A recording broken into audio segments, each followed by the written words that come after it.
शरीरमा यो अहिले लगाएको कपडा पनि दिदीले विदुरतिर दिदीहरूले दिनुभयो, मेरो श्रीमानले नि अरूकै कपडा लगाउनु भएको छ।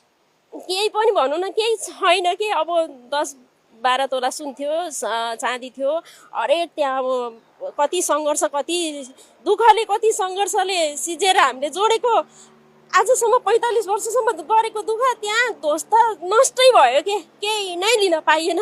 र सबैभन्दा ठुलो कुरो चाहिँ मेरो परिवार साथमा छ, मेरो श्रीमान, मेरो बालबच्चा साथमा हुनुहुन्छ। त्यतिमा चाहिँ भगवान्ले राति भइदिएको भए त अब सबै सर्वस्व सकिन्थ्यो।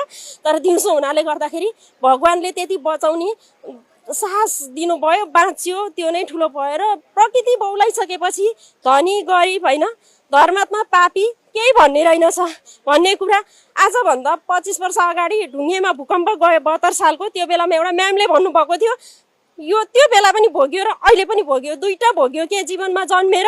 मैले एकदम काली लाग्दो रूप र एकदम दृश्य देखेको चाहिँ यो एकदम डरलाग्दो। त्यस्तै पाउने 10 बजीतिर हो कल गर्नुभयो। अनि कल गर्न साथै चाहिँ मेरो श्रीमानले चाहिँ यसरी बाढी आउँदैछ अरे भागौँ भन्नुभयो होइन।